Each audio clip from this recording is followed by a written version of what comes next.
नमस्कार विद्यार्थी मित्रांनो. आज आपण सामान्य विज्ञान इयत्ता 7वीचं सामान्य विज्ञान त्यामधला चौथा जो लेसन आहे, पहिले 3 मला वाटतं झालेले आहेत आहे की नाही. तर आज आपल्याला सजीवातील पोषण हा चौथा जो लेसन आहे तो लेसन आपल्याला पाहायचा आहे.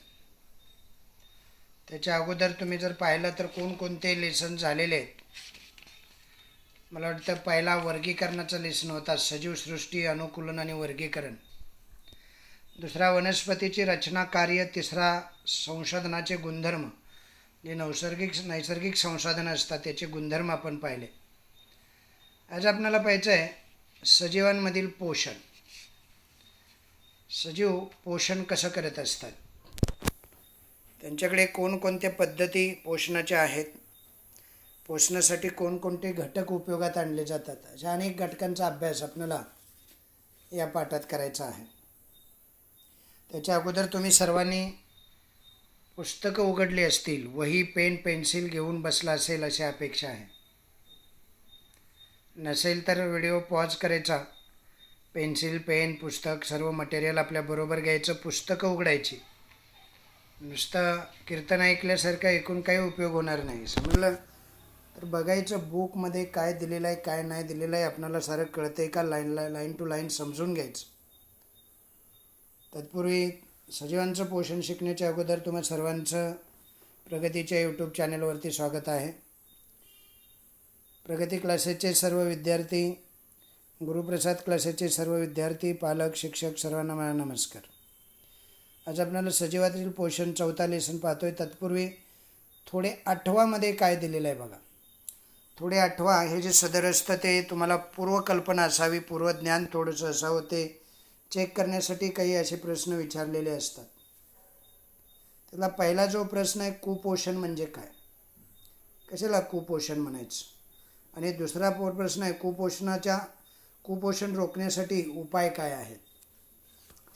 यामध्ये पहिला जो प्रश्न आहे, कुपोषण कशाला म्हणायचं. बघा, आहारामध्ये सर्व पोषण तत्व योग्य प्रमाणात मिळाली नाहीत. कोणकोणती पोषण तत्व असतात.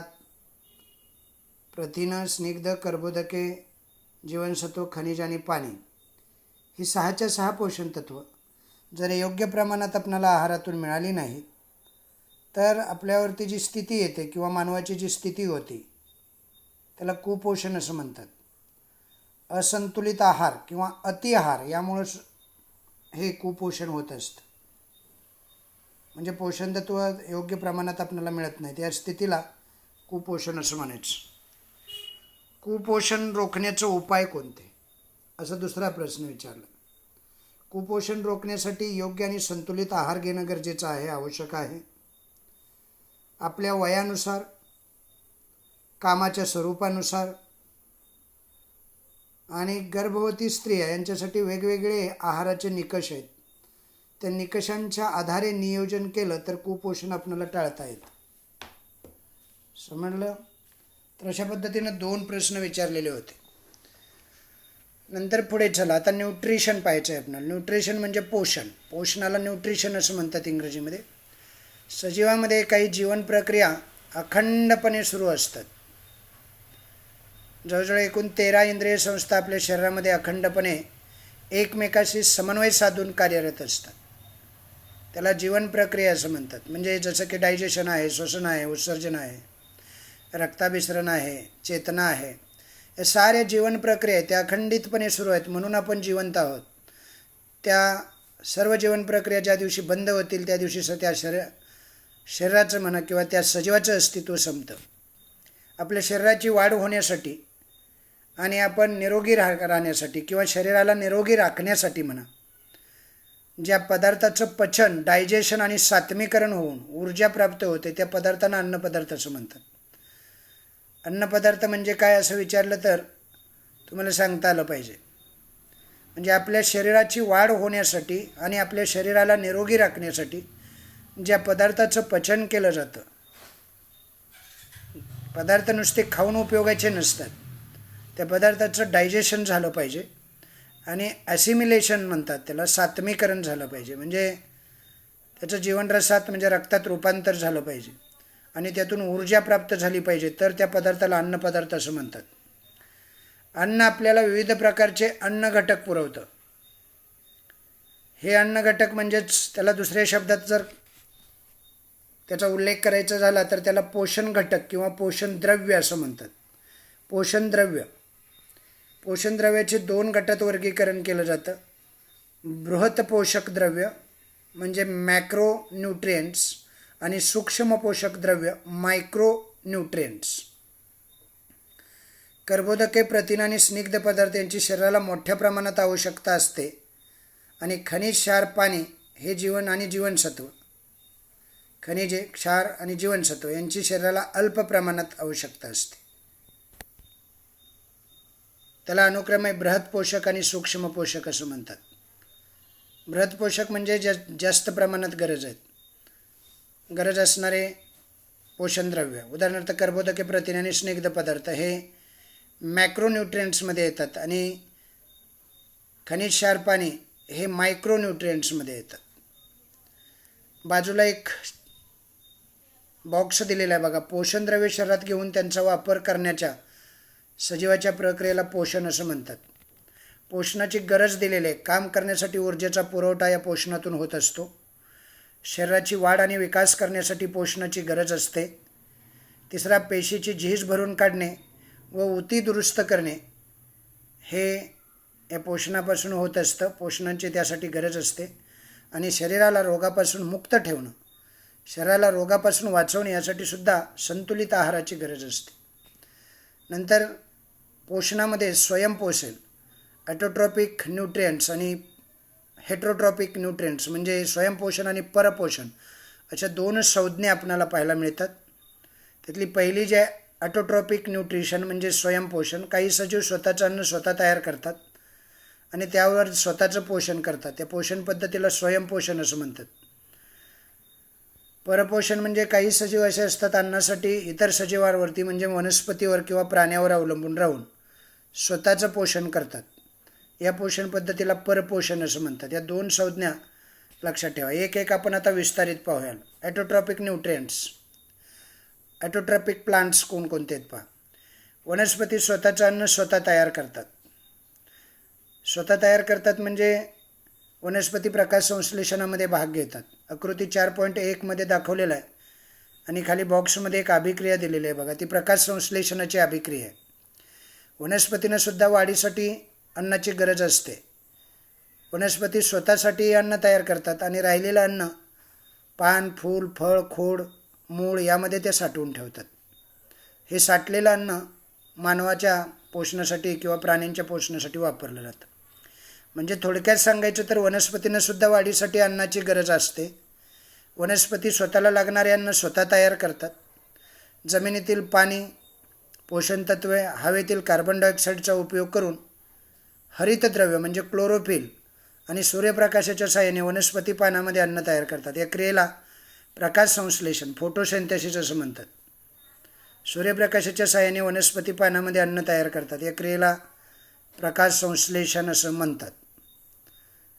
इकडे 4.1 मध्ये आकृतीमध्ये सूर्यापासून सूर्याचा प्रकाश मिळतो. कार्बन डायऑक्साईड हा वनस्पती शोषून घेतात हवेतला. पानामध्ये हरितद्रव्य असतात म्हणून तर ते हिरवी दिसतात, त्यांना क्लोरोफिल असं म्हणतात. आणि मुळं पाणी आणि खनिज क्षार शोषून घेतात. म्हणजे सूर्यप्रकाश, कार्बन डायऑक्साईड, पानामधील हरित लवक, खनिज क्षार, पाणी यांच्यापासून प्रकाश संश्लेषण ही प्रक्रिया घडवून आणली जाते. ही अन्ननिर्मितीची प्रक्रिया म्हणून ओळखली जाते. त्याला फोटोसिंथेसिस असं म्हणतात. त्यातून ऑक्सिजन मुक्त होतं आणि वनस्पती स्वतःचं अन्न स्वतः तयार करतात. तयार केलेलं अन्न स्वतः वापरतात आणि राहिलेलं अन्न साठवून ठेवतात मूळ, खोड, पान, फूल आणि फळ यामध्ये. आणि हे इतर प्राण्यांचं अन्न असतं. फोटोसिंथेसिसची अभिक्रिया दिलेली आहे ती पाठ करून ठेवायची.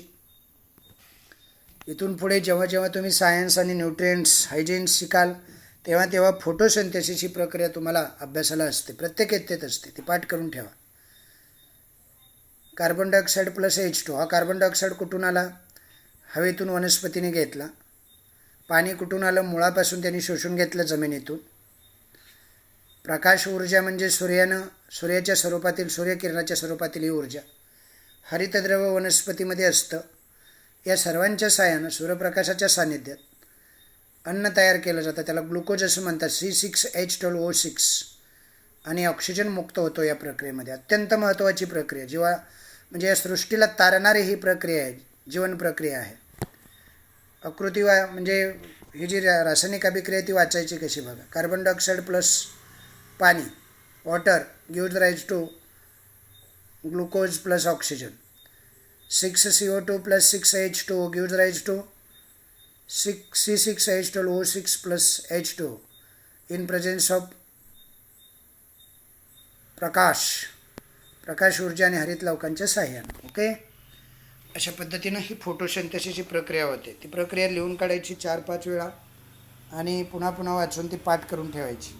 ती महत्त्वाची प्रक्रिया आहे. ओके, पुढचं पेज बघा, 27 पेज. वनस्पती प्रकाश ऊर्जेचं रूपांतर रासायनिक ऊर्जेमध्ये करतात. म्हणजे सूर्यापासून मिळणारा प्रकाश जो होता त्याचं रूपांतर त्यांनी ग्लुकोजमध्ये म्हणजे शर्करेमध्ये केलं बा. C6H12O6 ही शर्करा आहे, ग्लुकोज तयार झाली, कर्बोदक तयार झालं असं म्हणा. म्हणजे वनस्पती प्रकाश ऊर्जेचं रूपांतर रासायनिक ऊर्जेमध्ये करतात. ही ऊर्जा अन्नाच्या स्वरूपात साठवून ठेवतात. मूळ हे पाणी, खनिज, क्षार जमिनीतून शोषण्याचे कार्य करते आणि खोड जे असतं वनस्पतीचं ते पाणी व क्षार पानापर्यंत पोहोचवतं. कारण खोडामध्ये रसवाहिनी, जलवाहिनी असतात.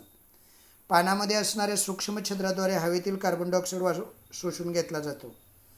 पानावरील छिद्रांना पर्णरंध्रे किंवा स्टोमॅटा असं म्हणतात. हा जो स्टोमॅटोचा भाग असतो, स्टोमॅटा म्हणजे पर्णरंध्र.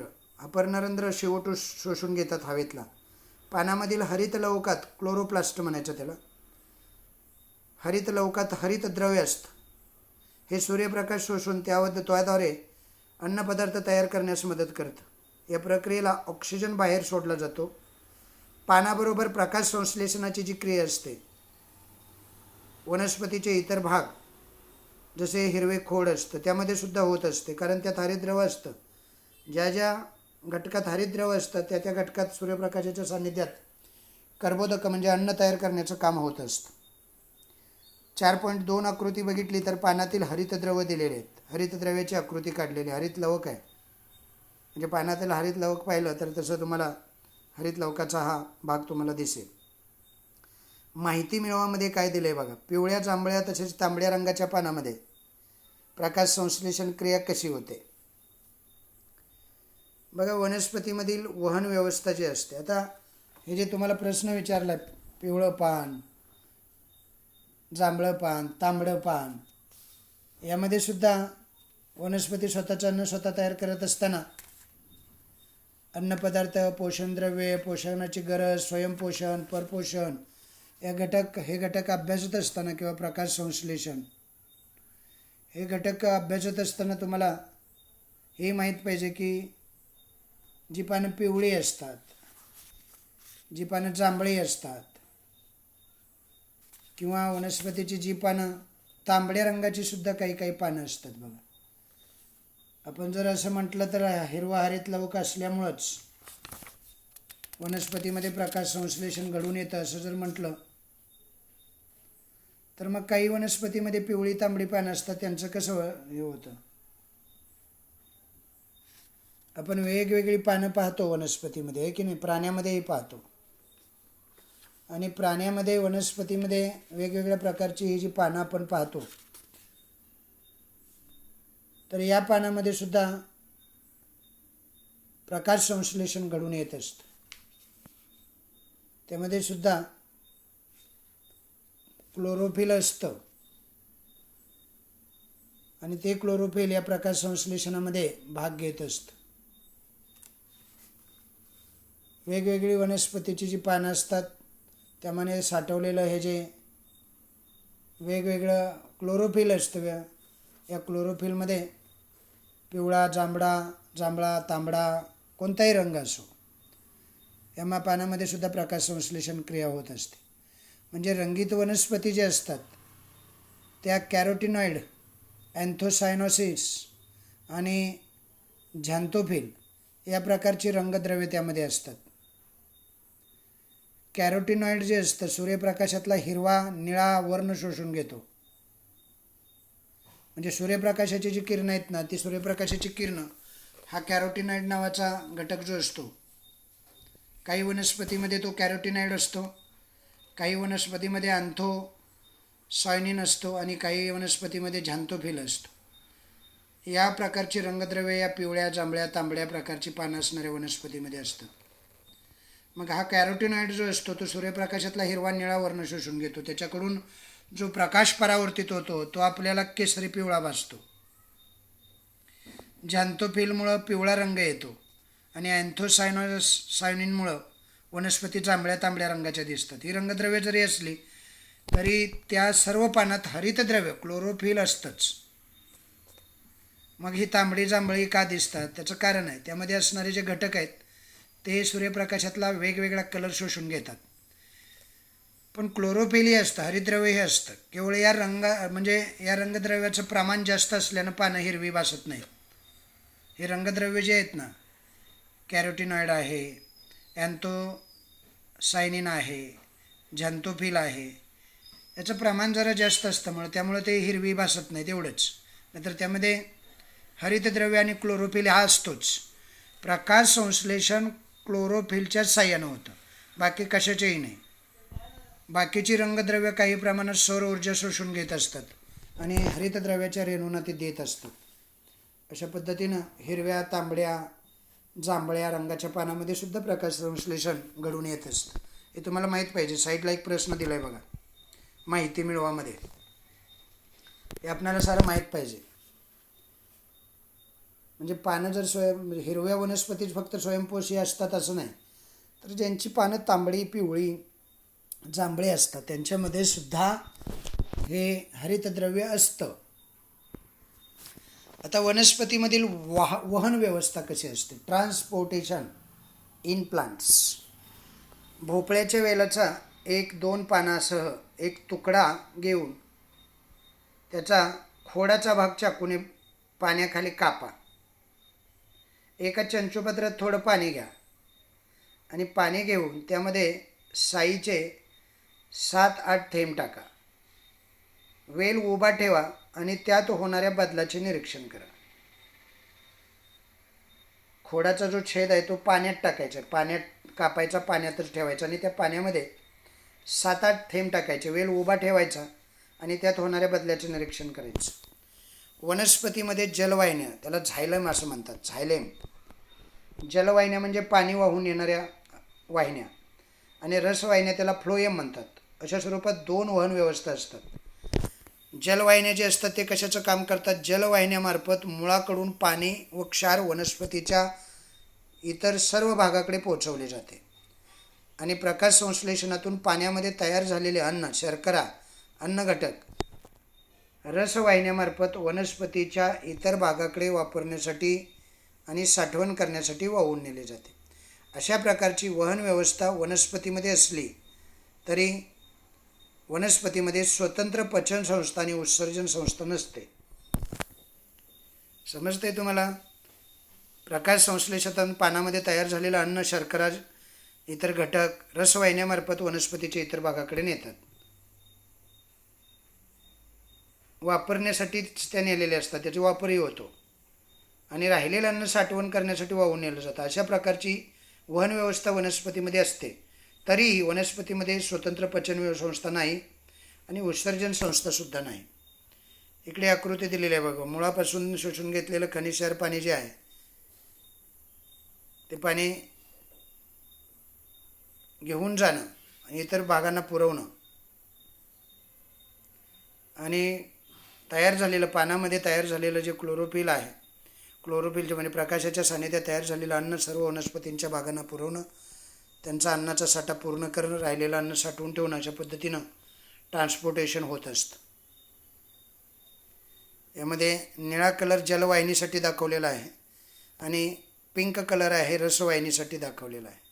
या जलवाहिनी आणि रसवाहिन्या प्रत्येक खोडामध्ये असतात, म्हणून हे ट्रान्सपोर्टेशन म्हणजे वनस्पतीमधील वहन होत असतं जलवाहिन्या आणि रसवाहिन्यांच्या साह्यानं. म्हणजे पाण्याचं आणि खनिज क्षार पाणी जलवाहिनीतून आणि बाकीचे जे घटक आहेत शर्करा आणि अन्न घटक, प्रथिनं, खनिज, क्षार, जीवनसत्व, कर्बोदके हे रसवाहिन्यामार्फत वाहून नेलं जातं.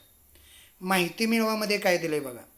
रासायनिक संश्लेषण म्हणजे काय, कोणत्या वनस्पती या क्रियेतून अन्न तयार करतात. आता आपल्याला रासायनिक संश्लेषण म्हणजे काय पाहिजे, म्हणजे तुम्हाला माहिती मिळवायची आहे. रासायनिक संश्लेषण कधी ऐकलं आहे का बाळांनो तुम्ही? कोणत्या वनस्पती रासायनिक संश्लेषण करत असतात? प्रकाश संश्लेषण फोटोसिंथेसिसमधून होतं. पण carbon dioxide, methane, hydrogen sulphide अशा पद्धतीचे जे रासायनिक पदार्थ असतात, या पदार्थाचा वापर करून त्यातून ऊर्जा घेऊन अन्न निर्मिती करणे म्हणजे रासायनिक संश्लेषण असतं. म्हणजे काही वनस्पती carbon dioxide, methane, hydrogen sulphide यासारखे रासायनिक पदार्थ वापरून स्वतः अन्न निर्मिती करत असतात. त्याला रासायनिक संश्लेषण असं म्हणतात. कोणतीही स्वयंपोषी वनस्पती रासायनिक संश्लेषण करत नाही. म्हणजे ज्या वनस्पतीमध्ये क्लोरोफिल असतं ती वनस्पती रासायनिक संश्लेषण करत नाही. केवळ जीवाणू रासायनिक संश्लेषण करू शकतात. जिथं सूर्यप्रकाश पोचू शकत नाही तिथं अशा प्रकारचे जीवाणू अन्न निर्मिती करत असतात. जीवाणू या वनस्पती नाहीत, हे वेगळे सजीव म्हणजे वेगळ्या सजीवसृष्टीत समावेश केलेले आहेत. समजतंय? जिथं हे रासायनिक संश्लेषण चालतं. रासायनिक संश्लेषण म्हणजे रासायनिक पदार्थांचा वापर करून ऊर्जा निर्मिती करणं किंवा अन्न निर्मिती करणं. वनस्पतीमध्ये रासायनिक संश्लेषण होत नाही हे लक्षात ठेवायचं. Carbon dioxide, methane, hydrogen sulphide या रासायनिक पदार्थाच्या साह्यानं ऊर्जा निर्मितीचं काम काही विशिष्ट प्रकारे जीवाणू जिथं सूर्यप्रकाश पोचू शकत नाही तिथं हे रासायनिक संश्लेषण होतं. थोडक्यात मी तुम्हाला ती माहिती सांगितली. थोडे 8वामध्ये काय दिले, वनस्पती कोणकोणते पदार्थ उत्सर्जित करतात का. आता वनस्पतीचं उत्सर्जन जे असतं ते तुम्हाला माहीत पाहिजे. आपल्या शरीरातून कसं, म्हणजे प्राण्याच्या शरीरामधून वेगवेगळ्या प्रकारचं जसं उत्सर्जन होत असतं तसंच उत्सर्जन वनस्पतीमध्ये सुद्धा आपण पाहतो. म्हणजे वनस्पतींच्या शरीरामध्ये सुद्धा हे उत्सर्जनाची प्रक्रिया असते, घडून येत असते. आता कोणकोणते पदार्थ उत्सर्जित करतात असा प्रश्न आपल्याला विचारलेला आहे. म्हणजे वेगवेगळ्या ज्या वनस्पती असतात ते वेगवेगळे पदार्थ वनस्पती उत्सर्जित करताना आपल्याला दिसतात. म्हणजे उत्सर्जन करणं ही जी प्रक्रिया आहे ती कोणती प्रक्रिया आहे माहीत आहे तुम्हाला? उत्सर्जन कशाला म्हणतात? उत्सर्जन म्हणजे आपल्या शरीरातील टाकाऊ जे पदार्थ आहेत ते पदार्थ बाहेर टाकणे. आणि या ज्या वनस्पती असतात त्या वनस्पती वेगवेगळ्या प्रक्रियेतून हे उत्सर्जनाचं जे काम आहे ते करत असतात. म्हणजे उत्सर्जन हे वनस्पतीचा सुद्धा भाग आहे, समजलं? वनस्पतीमध्ये सुद्धा उत्सर्जनाची ही प्रक्रिया आपण पाहत असतो, वेगवेगळ्या पदार्थाच्या बाबतीत पाहत असतो. म्हणजे वनस्पती अन्न तयार करतात, स्वतःसाठी वापरत असतात. जसं प्राणी अन्न तयार करू शकत नाही पण दुसऱ्याकडून घेऊन त्याच्या काय करत असतात, पचन करत असतात. आणि पचन केलेलं राहिलेलं जे अन्न आहे ते अन्न उत्सर्जन प्रक्रियेद्वारे शरीराच्या बाहेर टाकलं जातं. वेगवेगळ्या वनस्पती असतात, वेगवेगळ्या पद्धतीनं हे उत्सर्जन करताना आपल्याला दिसतात. वनस्पती चिकाच्या स्वरूपात आपल्या शरीरातील उत्सर्जन, काही पदार्थांचं उत्सर्जन करतात. डिंकाच्या स्वरूपात करतात, तेलाच्या स्वरूपात करतात, राळ असते, अशा पदार्थांच्या स्वरूपात उत्सर्जन होत असतं. वनस्पतीनं उत्सर्जन संस्था नसते बरं का. विसरण क्रियेनं वायुरूप पदार्थ बाहेर सोडले जातात आणि इतर टाकाऊ पदार्थ जे असतात ते खोडांच्या सालीमध्ये साठवून ठेवले जातात किंवा जीर्ण जलवाहिन्यात ते साठवले जातात. या पदार्थाचा वनस्पतींना काही उपयोग नसतो म्हणून ते उत्सर्जित करत असतात. वेगवेगळे घटक असतात, चीक असतो, डिंक असतो, तेल असतं, राळ असतं. ओके, असे वेगवेगळे घटक आपल्याला पाहायला मिळतात. वनस्पती कोणकोणते पदार्थ उत्सर्जित करतात म्हटलं की चीक, डिंक, तेल, राळ असे वेगवेगळे पदार्थ असतात. ते तुम्हाला सांगता आले पाहिजे. पुढे बघा, प्रकाश संश्लेषण क्रियेमध्ये वनस्पती कर्बोदके तयार करतात. कर्बोदके ही कार्बन, हायड्रोजन आणि ऑक्सिजन यापासून तयार होतात. कर्बोदके कशाची तयार होतात? कार्बन, हायड्रोजन आणि ऑक्सिजन यापासून कर्बोदके तयार होत असतात. प्रथिनं ही कार्बन, हायड्रोजन, ऑक्सिजन आणि नायट्रोजन त्यात मुख्य घटक असतो प्रथिनामध्ये. म्हणजे हायड्रोजन, ऑक्सिजन, नायट्रोजन आणि कार्बन यापासून प्रथिनं तयार होतात. प्रथिनं तयार होण्यासाठी आवश्यक असलेला हा नायट्रोजन वनस्पती कुठून मिळवतात माहीत आहे तुम्हाला? सांगाल का नायट्रोजन कुठून मिळवला जातो? हा जो नायट्रोजन असतो वनस्पतींच्या वाढीसाठी आवश्यक असणारा, तो नायट्रोजन वनस्पती कुठून मिळवतात? एक तर जमिनीतून मिळवतात. म्हणजे काही वनस्पती असतात त्यांच्या मुळामध्ये गाठी असतात बघा, अझोला आणि अझॅक्टोबॅक्टर. कधी पाहिलं आहे का तुम्ही? ऐकलं आहे का? तर त्यांच्या साह्यानेही मिळवतात. आणि दुसरा प्रकार असतो हवेतून. हवेत नायट्रोजनचं प्रमाण खूप आहे. त्या हवेमध्ये सुद्धा हा नायट्रोजन मिळवण्याची सोय असते. हवेमधून नायट्रोजन मिळवला जातो. हवेमध्ये नायट्रोजन वायुरूपात असतो, परंतु वनस्पती वायुरूपातील नायट्रोजन शोषून घेऊ शकत नाहीत. त्यासाठी त्यांचे स्थिरीकरण होणं फार गरजेचं असतं. मग हवेतील नायट्रोजनचं स्थिरीकरण कोण करतं रे? नायट्रोजनचं स्थिरीकरण जैविक आणि वातावरणीय अशा 2 पद्धतीनं होतं. नायट्रोजनचं जैविक स्थिरीकरण म्हणजे काय? या पद्धतीमध्ये 2 प्रकारचे सूक्ष्मजीव नायट्रोजनचे स्थिरीकरण घडवून आणतात. एक असतो रायझोबियम. हे रायझोबियम सूक्ष्मजीव द्विदल शिंबावर्गीय वनस्पतींच्या मुळावर असतात. ते मी सांगितलं ना तुम्हाला, अझोला, अझॅक्टोबॅक्टर, रायझोबियम. त्या गाठी असतात ना, समजा भुईमुगाचा डाळा तुम्ही उपडून पाहिला किंवा हरभऱ्याचा डाळा जर पाहिला, त्याच्या मुळावरती गाठी असतात. त्या गाठीमध्ये असतात हे सूक्ष्मजीव हवेतील नायट्रोजन शोषून घेतात आणि त्याचं नायट्रोजनच्या संयुगात रूपांतर करतात. मातीमधील अझॅक्टोबॅक्टर हे सूक्ष्मजीव हवेतील नायट्रोजनचं त्याच्या संयुगात रूपांतर करत असतात. याला नायट्रोजनचं जैविक स्थिरीकरण असं म्हणतात. हे जैविक स्थिरीकरण होत असतं. आता बघा, माहीत आहे का तुम्हाला काय दिलेलं? नायट्रोजनचं वातावरणीय स्थिरीकरण काय असतं? पावसाळ्यात आकाशामध्ये जेव्हा वीज चमकते माहीत आहे तुम्हाला, तर ही वीज चमकत असताना हवेतील नायट्रोजन आणि ऑक्सिजनचा संयोग होऊन नायट्रिक ऑक्साईड तयार होते आणि त्याचं पुन्हा ऑक्सिडीकरण होऊन नायट्रोजन डायऑक्साईड बनतं. नायट्रिक ऑक्साईड आणि मग त्याच्यापासून नायट्रोजन डायऑक्साईड. हे कशामुळं बनतं? हवेतला नायट्रोजन ऑक्सिजनचा संयोग होतो, त्यापासून नायट्रिक ऑक्साईड आणि नायट्रिक ऑक्साईडपासून त्याचं ऑक्सिडीकरण होऊन नायट्रोजन डायऑक्साईड बनतो. पावसाच्या पाण्यात हे नायट्रोजन डायऑक्साईड विरघळतं आणि त्याचं नायट्रिक आम्लात रूपांतर होतं. हे आम्ल पावसाच्या पाण्याबरोबर जमिनीत येतं आणि वनस्पती या नायट्रोजनचा उपयोग स्वतःच्या वाढीसाठी करतात. अशा पद्धतीनं वनस्पतीच्या स्वरूपात, अन्नाच्या स्वरूपात सुद्धा आपणाला ते आपल्या शरीरापर्यंत येतं. त्याला म्हणतात नायट्रोजनचं वातावरणीय स्थिरीकरण. म्हणजे नायट्रोजन 2 प्रकारे स्थिर केला जातो. एक प्रकार असतो जैविक स्थिरीकरण, म्हणजे काही जीवाणू असतात, रायझोबियम, अझॅक्टोबॅक्टर, अझोला, ते स्थिर करतात वनस्पतीच्या मुळांच्या गाठीमध्ये काही. आणि नायट्रोजनचं वातावरणामध्ये सुद्धा स्थिरीकरण होतं. पावसाळ्यामध्ये विजा कडकडत असताना हवेमधला नायट्रोजन आणि ऑक्सिजन यांचा संयोग होतो आणि त्यापासून नायट्रिक ऑक्साईड तयार होतं.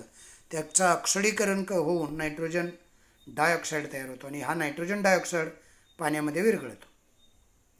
नायट्रिक आम्लात त्याचं रूपांतर होतं पाण्याबरोबर अभिक्रिया होऊन. हे आम्ल पावसाच्या पाण्याबरोबर जमिनीवर येतं आणि वनस्पती या नायट्रोजनचा उपयोग स्वतःच्या वाढीसाठी करतात.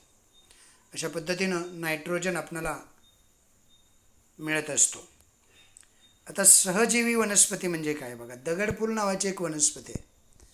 तुम्ही ही वनस्पती कधी पाहिले का बघा? दगडावरती ही जन्माला येते. सिम्बायोटिक न्यूट्रिशन म्हणतात त्याला, सहजीवी पोषण. 2 किंवा अधिक सहजीवाच्या निकट संबंधातून पोषण, संरक्षण, आधार इत्यादी बाबी साध्य होतात. याला सहजीवी पोषण असं म्हणतात.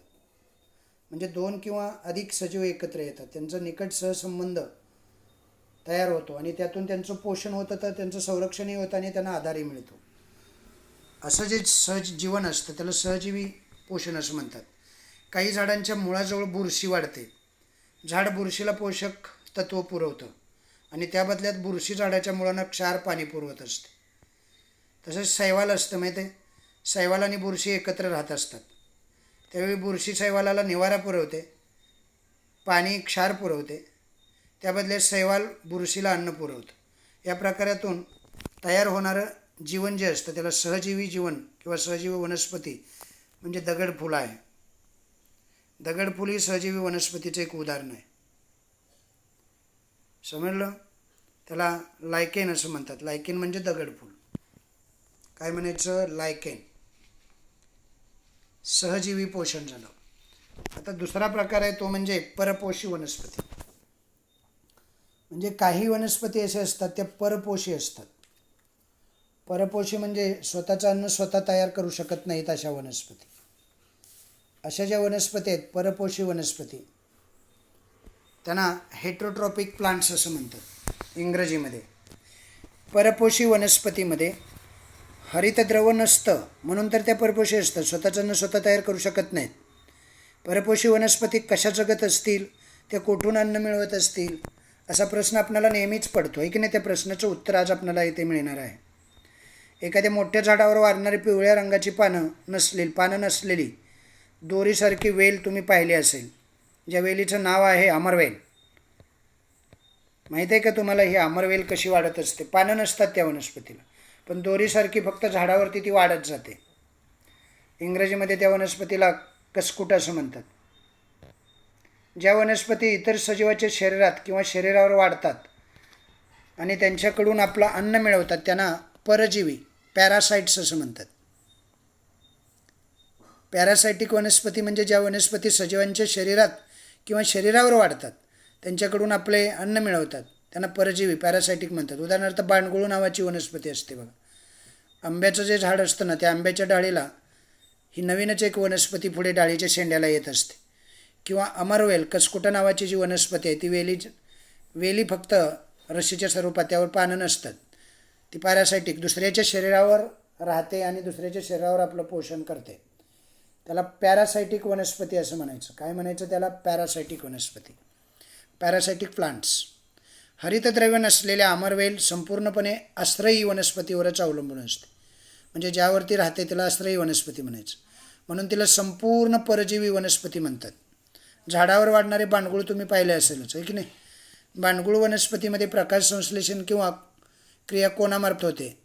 त्यांना पाणी व क्षार कोठून मिळतात आणि बांडगुळ ही वनस्पती अर्धपरजीवी वनस्पती म्हणून का ओळखली जाते? आता बांडगुळाचं तुम्हाला जर आंबा जर पाहिला असेल तुम्ही तर आंब्याच्या झाडावरती तुम्ही जर बारकाईनं निरीक्षण करून पाहिलं तर ही वनस्पती एक नवीन, ज्याला आंबे लागत नाहीत, म्हणजे आंब्याचा तो भागच नसतो मुळात. बांडगुळ वनस्पतीचं जे प्रकाश संश्लेषण आहे, बांडगुळ स्वतःचं प्रकाश संश्लेषण क्रिया करू शकतो, मात्र त्यांना पाणी आणि खनिज क्षार कोठून मिळतात माहीत आहे तुम्हाला? प्रकाश संश्लेषण क्रियेसाठी आवश्यक असलेले खनिज आणि पाणी यांचा पुरवठा तो आधारक म्हणजे आंब्याच्या वनस्पतीकडून शोषून घेत असतो आणि करत असतो. त्यासाठी त्याच्यात विशेष अनुकूलन अवयव असतात, म्हणजे त्याचं अनुकूलन झालेलं असतं.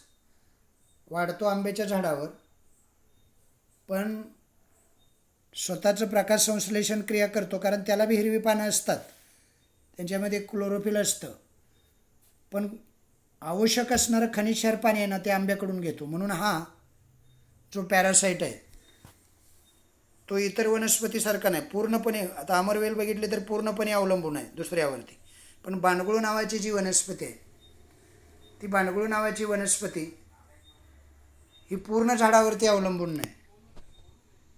अमरवेल संपूर्णपणे आश्रयी वनस्पतीवर अवलंबून असते म्हणून त्याला संपूर्ण परजीवी म्हणतात. आणि झाडावर बांडगुळ असतं ते पूर्ण नसतं, पूर्ण अवलंबून नाही, अर्धपरजीवी म्हणतात त्याला. काय म्हणायचं त्याला? अर्धपरजीवी. कारण खनिज क्षार पाणी ते आंब्याकडून घेतं आणि प्रकाश संश्लेषणासाठी आवश्यक असणारं क्लोरोफिल त्याच्याकडे स्वतःकडे असतं, म्हणून अर्धी ही दुसऱ्यावर अवलंबून असते, म्हणून त्याला म्हणायचं अर्धपरजीवी. बांडगुळ कळलं का? अमरवेल कळला का? जर एखादी गोष्ट नाही कळली तर तुम्ही पुस्तक घेऊन मला भेटायचं, कधीही विचारायचं. ओके. कीटकभक्षी वनस्पती म्हणजे त्याला इन्सेक्टिव्होरस प्लांट्स असं म्हणतात. ड्रॉसेरा नावाची वनस्पती तुम्ही पाहिलं असेल. अनेक वनस्पती असतात. मागच्या इत्तेमध्ये होते ते. ड्रॉसेरा बर्मानी नावाची एक वनस्पती असते बघा, किंवा घटपर्णी असते, ती तुम्हाला माहीत असेल. आता ही कीटकभक्षी का म्हटलेलं आहे बघा त्याला. काही वनस्पती कीटकभक्षण करून त्यांच्या शरीरापासून अन्न घटक मिळवत असतात. म्हणजे कीटकांचं जे शरीर आहे ना, त्यांच्या शरीरापासून अन्न घटक मिळतं त्यांना. हे आपण मागील इत्तेमध्ये शिकलेलं आहे, मी अगोदरच तुम्हाला सांगितलेलं आहे. या वनस्पती प्रामुख्याने नायट्रोजन संयुगाचा अभाव असणाऱ्या जमिनीत किंवा पाण्यात वाढत असतात. ड्रॉसेरा बर्मानी नावाची ही वनस्पती आहे. ही कीटकभक्षी आहे, म्हणजे मांसाहारी आहे, लक्षात ठेवा. ही कीटकभक्षी वनस्पतीची रचना एखाद्या फुलासारखी असते. बघितलं तुम्ही 4.7 या आकृतीमध्ये बघा, ती फुलासारखी दिसते. ती जमिनीलगत वाढते. तिची पानं आकर्षक गुलाबी लाल कलरची असतात. अतिशय आकर्षक अशी पानं असतात, गुलाबी लाल कलरची. आणि त्यांच्या कडांना बारीक केसतंतू असून बघा, त्यावरती केसतंतू दिसत आहेत. ते केसतंतू असतात आणि त्यावर कीटकांना आकर्षणारे चिकट द्रव्याचे बिंदू असतात. चिकट द्रव्य असतो त्या केसतंतूवरती. कीटक जेव्हा येऊन बसतो तेव्हा तो तर चिकटूनच राहतो. इसवी सन 1737मध्ये श्रीलंकेमध्ये जोहान्स बर्मन या शास्त्रज्ञाने या वनस्पतीचा शोध लावला आहे. त्याच्या सन्मानार्थ या वनस्पतीचे नाव आहे बर्मानी. समजलं, ड्रॉसेरा बर्मानी म्हणतात त्याला. जोहान्स बर्मन या शास्त्रज्ञानं या वनस्पतीचा शोध 1737मध्ये लावलेला आहे.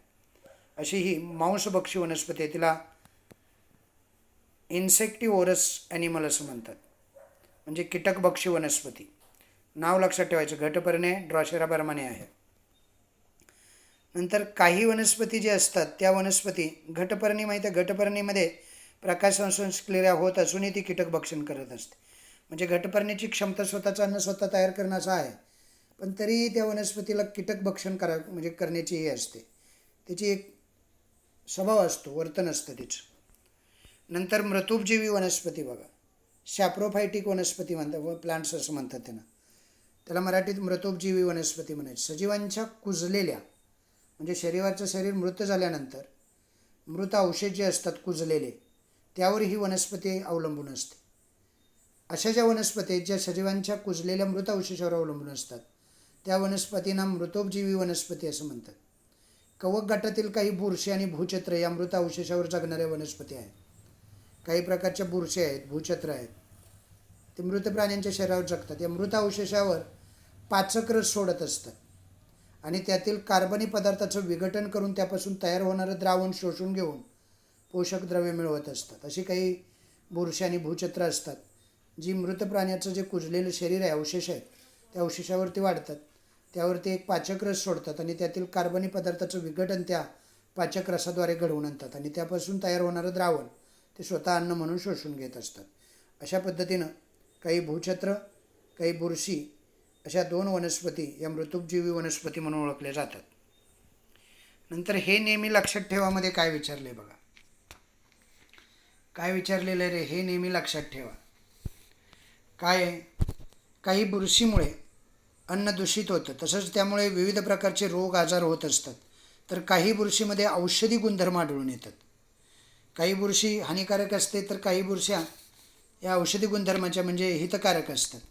ईस्ट आणि काही भूछत्री उपयोगी असतात. म्हणजे ते तुम्हाला ईस्ट हे किन व ब्रेड तयार करण्यासाठी वापरलं जातं किंवा आंबवण्याच्या प्रक्रियेमध्ये वापरलं जातं ईस्ट. आणि भूछत्रामध्ये जीवनसत्व आणि लोह भरपूर प्रमाणात असतं. आपण काही भूछत्र भाजी म्हणून सुद्धा हे करतो, वापर करतो. अशा पद्धतीनं या वेगवेगळ्या प्रकारच्या वनस्पती आपण पाहत असतो. पोषणाचे वेगवेगळे टप्पे असतात वनस्पतीमध्ये आणि ते पोषणाचे टप्पे जे आहेत ते टप्पे या वनस्पती वेगवेगळ्या पद्धतीनं पार पाडत असतात. खाली एक चार्ट दिला आहे बघा, वनस्पतीमधील पोषणद्रव्याची कार्य व अभावाचे परिणाम. म्हणजे वनस्पतीमध्ये जे घटक त्यांना वाढीसाठी आवश्यक असतात त्यांना पोषणद्रव्य म्हणायचं. हे पोषणद्रव्य आहेत एका चार्टमध्ये, एका कॉलममध्ये. नायट्रोजन, फॉस्फरस, पोटॅशियम, मॅग्नेशियम, लोह, मॅंगनीज, झिंक. आता या पोषणद्रव्याची कार्ये एका कॉलममध्ये दिलेले आहेत आणि जर ते कमी पडले किंवा अभाव निर्माण झाला तर त्याचे परिणाम काय होतो. समजा नायट्रोजन आहे. नायट्रोजनचं कार्य काय आहे? ते प्रथिनं, हरितद्रव्य आणि पेशीद्रव्य यांच्यातील महत्त्वाचा घटक असते आणि त्याचा अभावामुळं काय होतं? वाढ खुंटते, पाने पिवळी होतात. वनस्पतीमध्ये नायट्रोजन जर नसेल तर पानं खुंटतात, वाढ खुंटते आणि पानं पिवळी पडतात. नंतरचा घटक आहे फॉस्फरस. फॉस्फरसचं कार्य काय आहे? प्रकाश ऊर्जेचे रासायनिक ऊर्जेत रूपांतर करणे, हे फॉस्फरसचं मुख्य काम आहे. जर फॉस्फरस कमी पडलं तर काय होतं? अकाली पाने गळणं, म्हणजे पानं जी असतात वनस्पतीची ती म्हणजे पक्व न होताच अकाली गळून पडणं, उशिरा फुलं येतात आणि मुळांची वाढ खुंटत असते, मुळं वाढत नाहीत. फॉस्फरस पाहिजे त्यांना. नंतर आहे पोटॅशियम, म्हणजे चयापचयाच्या कार्यासाठी हा उपयुक्त असतो. वनस्पतीमध्ये सुद्धा चयापचय घडून येतं. या चयापचयाच्या कार्यासाठी पोटॅशियम नावाचा हा घटक कारणीभूत असतो. तो जर कमी पडला किंवा अभाव जरा निर्माण झाला तर खोड बारीक होतं, पाने कोमेजतात, पिष्टमय पदार्थ तयार होत नाहीत. नंतर आहे मॅग्नेशियम. त्याचं कार्य हरितद्रव्य निर्माण करणे, म्हणजे क्लोरोफिल तयार करणं. अभाव जर असला मॅग्नेशियमचा तर वाढ संथ होते, पानं पिवळी पडतात, प्रकाश संश्लेषण मंदावतं. नंतरचं आहे लोह. हरितद्रव्य निर्माण करणंच त्याचंही काम आहे आणि ते जर कमी पडलं तर पानं पिवळी पडतात. नंतर आहे मॅंगनीज. प्रमुख संप्रेरक घटक निर्माण करणं, म्हणजे वनस्पतीमध्ये सुद्धा विकर आणि संप्रेरक असतात, ते घटक तयार करण्याचं काम हे मॅंगनीज करत असतं. जर मॅंगनीज कमी पडलं तर वाढ खुंटते, पानावर डाग पडतात. वाढ खुंटणे आणि पानावर डाग पडणे अशा पद्धतीचा अभावामुळे होणारा हा परिणाम आहे. आणि सर्वात शेवट आहे झिंक. हे सुद्धा संप्रेरक आणि त्यातील घटक निर्माण करणारं एक घटक आहे. त्याचं कार्य आहे संप्रेरक आणि घटक निर्माण करणे. संप्रेरकातील घटक निर्माण करण्याचं काम हे झिंक करत असतं आणि त्याचा जर अभाव झाला, ते मिळालं नाही एखाद्या वनस्पतीला, तर त्या वनस्पतीची वाढ खुंटते, पानं पिवळी होतात. अशा पद्धतीनं वनस्पती जे आहेत त्या वनस्पतीमध्ये वेगवेगळे घटक वेगवेगळी कामं करत असतात, कार्य पार पाडत असतात आणि त्यांच्या अभावामुळे हे वेगवेगळे परिणाम आपल्याला दिलेले दिसतात. आता तुम्हाला एक गोष्ट सांगितलेली आहे, खाली परिसरातील वनस्पतीच्या निरीक्षणातून त्यांना कोणती पोषणद्रव्ये मिळत नाहीत ते ठरवा. आपल्याला काय करता येईल? ज्याची वाढ खुंटलेली आहे, मुळं वाढत नाही आहेत, पानं पिवळी पडत आहेत, खोड बारीक झालेलं आहे, पानं कोमेजलेली आहेत, हे की नाही, वाढ संत होते, अशा वनस्पतींना काय कमी आहे हे आपल्याला कळू शकतं. ते तुम्ही परिसरामध्ये बघा. तर आता हा जो लेसन आहे त्याचा वनस्पतींचं जे पोषण आहे, आपल्याला सजीवांचं पोषण पाहिजे आहे, वनस्पती आणि प्राण्यांचं. त्यामध्ये या ठिकाणी वनस्पतींचं पोषण संपलेलं आहे. वनस्पती या सजीवांचं पोषण या ठिकाणी संपतं. पुढचं जे लेक्चर आहे ते प्राण्यामधील पोषण आपण पाहणार आहे. न्यूट्रिशन इन ॲनिमल्स, म्हणजे प्राण्यामध्ये पोषण कशा पद्धतीनं होतं ते आपल्याला पुढच्या लेक्चरला पाहिजे आहे. एकाच लेक्चरमध्ये अख्खा लेसन ऐकून आपल्या डोक्यावरून जाणार आहे की नाही, म्हणून आपण 2 विभागात त्याची विभागणी केलेली आहे, वनस्पतीचं पोषण आणि प्राण्याचं पोषण. तर अशा पद्धतीनं आजचं लेक्चर आपण इकडेच थांबूयाल. हा झालेला भाग आहे तेवढा पूर्ण करूयाल आणि मग पुढचं लेसन पाहूया. प्राण्यामधील पोषण, न्यूट्रिएंट्स इन ॲनिमल, हे पुढच्या लेक्चरला पाहूयाल. ओके, धन्यवाद.